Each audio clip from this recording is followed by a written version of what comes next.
Hello everyone, and welcome to the November edition of the Farmers Supply Association Agriculture Report. I'm Randy Klepechka, agronomist with Farmers Supply Association. Well, it's November again, and I want to give a harvest update. We've made some pretty good progress since the last program, which was taped right around the 10th of October. We're getting pretty close to wrapping this thing up. I mean, there's still obviously crop in the field, but we're making progress every day, and hopefully by Thanksgiving this thing will be totally wrapped up. Looking at the weather and the progress over the last month since we taped last time, the first half of October was really good for harvest. We didn't have a lot of rain. We made a lot of progress there as long as everything was mature. Then we got to about right around the 15th of October, 16th, somewhere in there, and we started having quite a bit of rain. And really the last half of October was not good for harvest. Had a lot of rainy days, and about the last week of October we had some heavy rain. 3 to 4 inch amounts were pretty common in our part of the state. So, harvest was not good in the last half of October. Now November, the page has turned, and it's just been a great harvest period from about the Halloween day on to, and we're taping today again on the 10th of November, and we're really making progress. I think the combines have been in the field every day since then with good harvest conditions, so we've made a lot of progress since then, and really getting along with our harvest.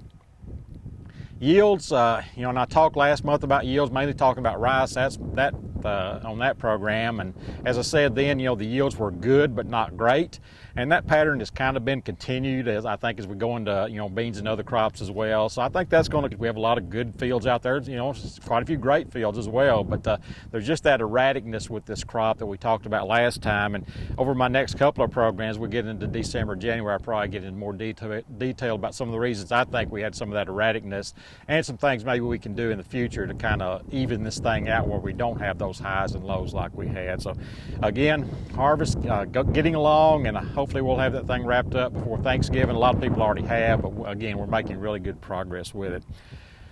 Next one, I turned my attention to wheat, and as you can see today, we're looking at a wheat field, taping at a wheat field today, and a lot of the wheat, the early planted wheat, is off to a good start. As I always say, wheat is not a huge acreage crop in our area, but we have a lot of guys that have quite a bit of wheat, so for them it's a very important crop, and I really want to talk about that and give them some tips on management, and because it is a very important crop to a lot of people.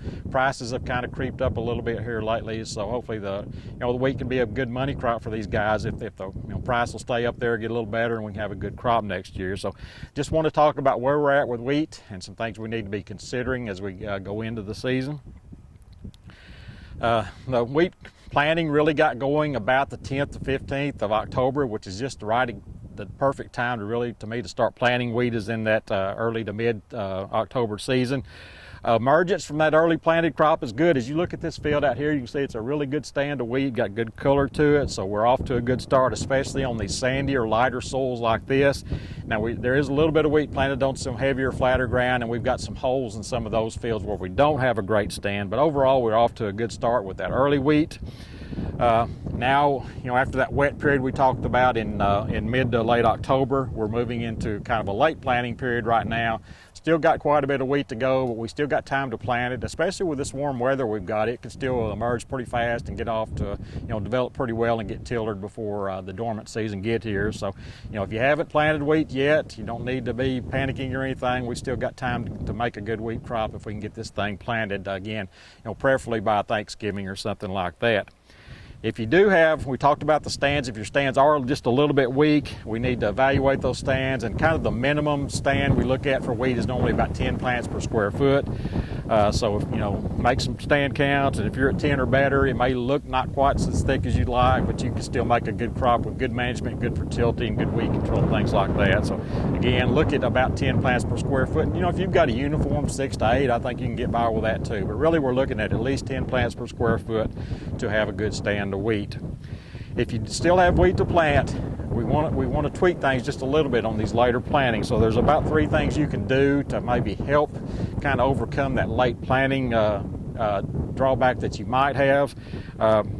Three things again to do: plant an early maturing variety. If you plant wheat late, you want to plant an early maturing variety. It's exactly the opposite when you plant early. You want a late maturing variety. Seeding rate, you're going to have less tillering, so we want to up that seeding rate a little bit, probably 10% or maybe a little more, something like that. So do that to overcome that lack of less tillering. And also we want about 30 to 40 units of nitrogen. You know, we've talked before lately that regardless of crop, except for behind rice, normally you can get by without any nitrogen. That kind of changes when you get late and you get on past about the 10th of November or something like that. We do want some additional nitrogen out there to help with tillering, because you know, less tillering with later planting. So again, get about 30 to 40 units of nitrogen regardless of the previous crop. Weed control, really about four different situations I like to look at with weed control. Ryegrass, we've got broadleafs that are competitive, we've got other weeds that aren't that competitive, and we've got wild garlic. So I want to touch on those real quick. If you got a bad ryegrass problem, hopefully you got some residual out there on that early planted wheat, you know, as some pre-emerge control for your ryegrass. On this later planted wheat, if you've got ryegrass problems, try to get some residual out there. You know, after that seed has started germinating, it's got a little spike on it, go ahead and get some residual out there, hopefully get a rainfall to incorporate it, and that'll help tremendously by keeping that ryegrass from emerging, and also some other weeds as well. So again, residual pre-emergence for ryegrass control, or delayed pre-emergence for ryegrass control for your wheat if you're still planting some. Post-emerge control of ryegrass, we like to get that in the fall, but sometimes we just don't get to it, and hopefully you can get to it in late fall after your ryegrass has emerged with an application of Axial. That's the best post-emerge material we've got going right now. Most of the others have resistance, but get some Axial out there on small ryegrass. If you get a chance this fall, you got to have some, you know, days in the 50s and 60s at least, lows above freezing, so you got to have some decent temperatures, and you need to get that, you need to have that ryegrass submerged, and hopefully you can get that controlled in the fall. If you don't, and the first thing in the spring when things warm up, you need to get that Axial out there to control that ryegrass. Another category is what I call the competitive broadleaves. That includes like buttercup, cutleaf evening primrose, vetch, and horseweed. These interfere with harvest. They also compete with the wheat, so we want to control those. Generally, that's going to be an early spring application when it warms up, like late February, early March. And we're looking at things like 2,4-D and Harmony Extra on those are some of the go-to herbicides in regard to that. So again, that would be your problem broadleaves: buttercup, primrose, vetch, and horseweed. We've got some other weeds that are not as competitive. We don't generally worry about that much. If you've got a good stand of wheat and you've got these weeds, generally they won't compete. They're low-growing weeds. So with that good stand of wheat, it generally outcompetes them, and they really don't hurt much. So generally you don't have to control these, but if you want to, you can spray them. Some of the options there would be like Axiom, Osprey, Powerflex. Those would be some of the options for some of these other weeds I'm talking about. Again, I call those the less competitive weeds. Bluegrass and henbit being the primary ones, along with chickweed, I think. Wild garlic, just doesn't seem like I see as much wild garlic as I used to in our wheat crop and just in general.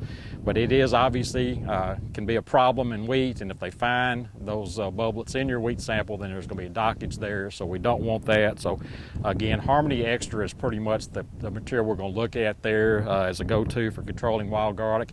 And again, that'll be one of those early spring deals, you know, like late February, early March, somewhere in there is when we'll think about controlling that wild garlic. So we definitely want to control it, or you'll have a problem when you take it to the elevator. So that's where we're at with our wheat crop right now. Off to a good start with the early stuff. Hopefully we can get this later planting in the ground, you know, between now and Thanksgiving, and keep these mild temperatures and get off to a good start with it too. So that's kind of where we're at with our crop right now, and I'll talk to you again come in December.